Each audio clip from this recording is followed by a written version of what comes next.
हारना कौन चाहता है भला? हर इंसान अपने जीवन में सक्सेसफुल होना चाहता है, जीतना चाहता है। इस जीत को, इस सक्सेस को इंश्योर करने के लिए आज हम अपने इस मॉड्यूल में कुछ बिंदुओं पर चर्चा करेंगे। मैं उम्मीद करता हूं कि आप इन बिंदुओं के माध्यम से इस फैक्ट को समझने की कोशिश करेंगे कि एक सक्सेसफुल एग्जीक्यूशन के लिए क्या क्या फैक्टर्स की ज़रूरत होती है। फ्रेंड्स, मेरा ये मानना है कि किसी भी प्रोजेक्ट को, किसी भी काम को, किसी भी वर्क को, किसी भी प्रोसेस को इनिशिएट करते समय हमारा खुद पे आत्मविश्वास बहुत अहम है, और ये हमारा पहला फैक्टर भी है। Self belief, self confidence. अगर हमारी कैपेबिलिटी पे सेल्फ बिलीफ है तो प्रोसेस के सक्सेस की प्रोबेबिलिटी बहुत ज़्यादा है। अगर हमारे ऊपर, हमारी कैपेबिलिटी के ऊपर सेल्फ बिलीफ नहीं है तो हमारे प्रोसेस के फेल होने की संभावना उतनी ही ज़्यादा है। तो फ्रेंड्स, सेल्फ बिलीफ की इस क्वालिटी को अपने साथ हमेशा कैरी रखना है और हमेशा अपने साथ इसको अपने जहन में रखना है, इस सेल्फ बिलीफ को। आपका सेल्फ बिलीफ आपको एनर्जाइज रखेगा और आपको राइट ट्रैक पे रखेगा। फ्रेंड्स, दूसरा जो वाइटल फैक्टर है किसी भी प्रोसेस, किसी भी प्रोजेक्ट, किसी भी वर्क की सफल एग्जीक्यूशन के लिए, that is planning. Friends, planning में हम financial planning, cost planning, all sort of planning में खुद को इन्वॉल्व कर देते हैं, बट एक बहुत ही इम्पॉर्टेंट चीज हम अक्सर भूल जाते हैं, that is impact management. Friends, impact management से मेरा मतलब रिस्क को, प्रॉस कॉन्स को, एडवांटेज डिसएडवांटेज को एनालाइज करने का है।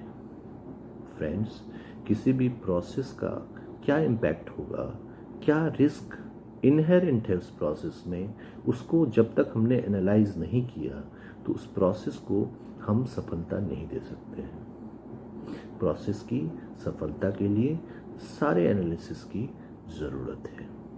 तो फ्रेंड्स, प्लानिंग हमारा ऐसा फुल प्रूफ होना चाहिए कि उसमें हम रिस्क को, प्रॉस कॉन्स को, एडवांटेज डिसएडवांटेज को प्री एनालाइज करें और फिर उस हिसाब से अपनी प्लानिंग को एक नया स्वरूप दें, एक नया आकार दें। स्ट्रक्चरिंग प्लानिंग की इस तरह से होनी चाहिए। फ्रेंड्स, हमारा तीसरा जो फैक्टर है जो सक्सेसफुल अकॉम्प्लिशमेंट के लिए ज़रूरी है, that is welcoming critics.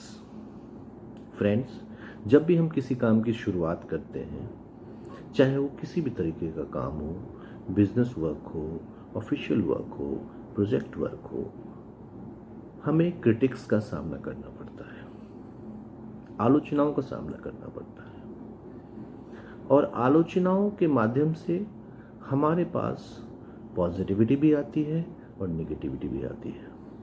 Friends, हमें करना क्या है कि हमारे क्रिटिक्स की कही गई हर बात की लिस्टिंग हमें बनानी है, हमें उनका लिस्टिंग करना है, और उस लिस्टिंग में से जो कुछ भी हमारे प्रोसेस को इम्प्रोवाइज करने के लिए बेनिफिशियल है उसको पिक करना है और निगेटिविटी को थ्रो कर देना है। Friends, we should always have welcoming attitude for our critics. Critics play in fact very vital role in our success. So always welcome your critics.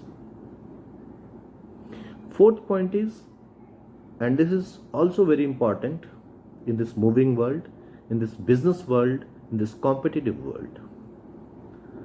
See, success is all about competing your competitors. Competing your competitors can only be possible if you have an innovative thought process, if you have out of box thought process. Out of box thought process means कि जो traditionally सब जितना सोच रहे हैं और जहाँ तक सोच रहे हैं, हमें उससे ऊपर उठना है। हमें वहाँ से अपनी शुरुआत करनी है जहाँ तक सोचना लोगों ने बंद कर दिया है। हमें हमारे प्रोसेस में इनोवेशन लाना है। हमें हमारे प्रोसेस में कुछ अलग ऐसा वैल्यू एडिशन देना है जिससे कि उस प्रोसेस की वैल्यू बढ़े और उस प्रोसेस का सफल होने का प्रोबेबिलिटी और भी ज़्यादा हो जाए। तो including value additions in your process, including innovations in your process, including out of box thought process in your process can lead to success. तो ये थॉट प्रोसेस को अगर हम इनोवेटिव आउट ऑफ बॉक्स बना के रखते हैं तो हमारा सक्सेस की प्रोबेबिलिटी बहुत ही ज़्यादा बढ़ जाती है। फ्रेंड्स, हमारा 5th पॉइंट है, that is optimism. We have to be optimistic in any case. जब हम किसी भी प्रोसेस को इनिशिएट करते हैं तो हमारे कॉन्शियस माइंड में, मैंने लास्ट वीडियो में भी बताया था, हमें हमारी विक्ट्री का वाइब्रेशन को जिंदा रखना है। हमें यह सोचना है कि yes we will win, yes I will get success, yes, I will accomplish this project. Yes, I will go through this process and I'll do it for sure. तो आपका ये डिटर्मिनेशन, आपका ये ऑप्टिमिज्म आपके प्रोसेस के, आपके project के, आपके वर्क के सक्सेस में एक बहुत ही इंपॉर्टेंट फैक्टर का रोल अदा करता है, प्ले करता है। तो आपको ऑप्टिमिस्टिक भी रहना है। फ्रेंड्स, जब हम कुछ करते हैं तो परेशानियां भी आती हैं, कुछ कंस्ट्रेंट्स भी आते हैं। तो इन परेशानी और इन कंस्ट्रेंट्स के समय हमें जो हमारा लास्ट फैक्टर है वो है रेजिलियंस। हमें सेल्फ रेजिलियंट रहना है, हमें इमोशनली स्टेबल रहना है। रेजिलियंट होने का मतलब we should have such a capability wherein we can face any adverse situation very tactfully, very smartly, ताकि हमारा प्रोसेस, हमारा प्रोजेक्ट, हमारा काम ऑफ ट्रैक ना हो और हम डिस्टर्ब ना हो। तो प्रोसेस को सक्सेसफुल बनाने के लिए हमारा रेजिलिएंट होना भी बहुत अहम है फ्रेंड्स। तो हमने 6 फैक्टर्स को अभी तक सुना, समझा और मैंने बताया। पहला सेल्फ बिलीफ, दूसरा प्लानिंग, तीसरा वेलकमिंग क्रिटिक्स, चौथा out of the box thought process, पांचवा ऑप्टिमिस्टिक एंड छठा is self resilience. Now the last but not the least is the 7th factor, that is your conviction towards that particular work, that particular process.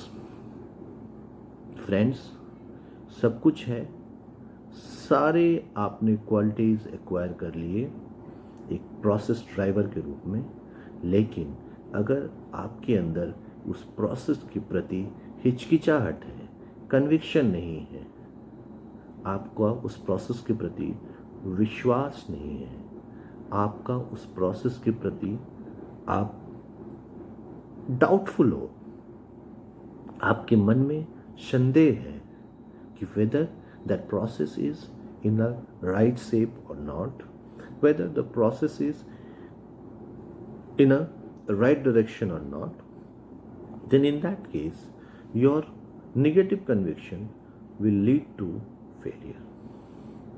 तो आपको पूरे conviction के साथ, पूरे जज्बे के साथ, पूरे जोश के साथ, पूरी लगन के साथ, पूरी ऊर्जा के साथ प्रोसेस ड्राइवर के रूप में अपने प्रोसेस को, अपने काम को, अपने प्रोजेक्ट को एक मूवमेंट देना है, एक पॉजिटिव डायरेक्शन देना है, ताकि आप सक्सेस को सूनर, हासिल कर सकें। फ्रेंड्स, आई होप आप लोग इस वीडियो के माध्यम से आप जो कुछ भी काम कर रहे होंगे उस काम के दौरान हुई सारी दुविधाओं से, सारे सफलताओं से इन फैक्टर्स को आप कनेक्ट कर पाओगे। और अगर आपको ये वीडियो पसंद आए तो आप इसको लाइक और शेयर करना मत भूलना फ्रेंड्स, ताकि हम अपने इस बेनिफिशियल इंटरेक्शन को हम आगे बढ़ाएं और लोगों को भी इसका लाभ मिले। So do like and subscribe if you like this video, and thank you very much for watching this video till end. Thank you very much.